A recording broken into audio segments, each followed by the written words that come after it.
पहले नाम जप में अभ्यास के द्वारा ध्यान लगाना सीखे। सही जप, हाथ में माला चल रहा है, जबान में नाम चल रहा है, मन संसार में घूम रहा है, अभी सही जप नहीं हुआ।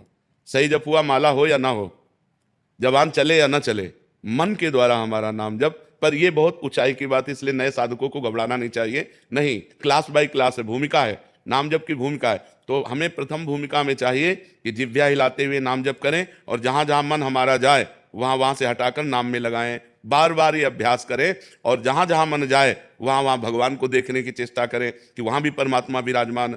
कोई भी वस्तु, कोई भी व्यक्ति, कोई भी स्थान ऐसा नहीं जहां परमात्मा न विराजमान हो। तो नाम जप करते करते दो अभ्यास करें, एक तो जहां जाए वहां से हटा के नाम में लगावें, और एक जहां जाए वहीं भगवान को देखने की चेष्टा करें, वही परमात्मा को देखने की चेष्टा करें।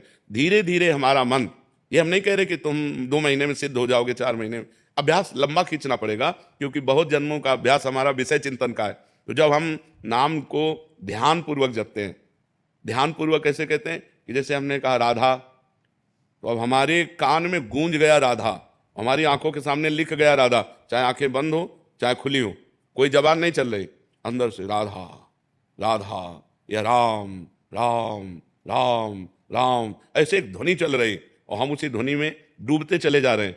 तो जब एकाग्रता होती है नाम जप की, तो उसे ध्यान से जप कहते हैं।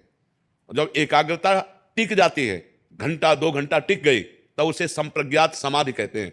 और जब एकाग्रता उठते बैठते चलते फिरते खाते पीते सब समय बनी रहती है, एक क्षण के लिए भी नाम नहीं छूटता, तो उसे असंप्रज्ञात विचक्षणा समाधि कहते हैं। वही सिद्ध पुरुष हो गया।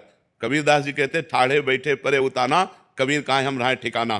चाहे हम खड़े हैं या बैठे हैं या पड़े हैं या खा पी रहे हैं, हम ठिकाने में रहते हैं, अर्थात हर समय भगवान के चिंतन में रहते हैं। तो यदि इस प्रकार नाम जप किया जाए, तो नाम जप से त्रिगुणातीत अवस्था, समाधि, परमात्मा दर्शन, लीला में प्रवेश, जो चाहे वो सब प्राप्त हो सकता है। नाम से बढ़कर कोई साधना नहीं है, नाम ही जीवन का सार है। और ऐसा नहीं कि अपने साधन नहीं किए, अपने अष्टांग योग का साधन किए हुए हैं, सांख्य योग का साधन किए हुए हैं, कर्म योग का साधन किए हुए, सब करके आपको बता रहे कि सबका सार है नाम में प्रीति हो जाना। हर समय मधुर मधुर भगवान का नाम चल रहा है, जो नाम प्रिय है। अगर नाम नहीं है तो हम सब अधूरा समझते हैं।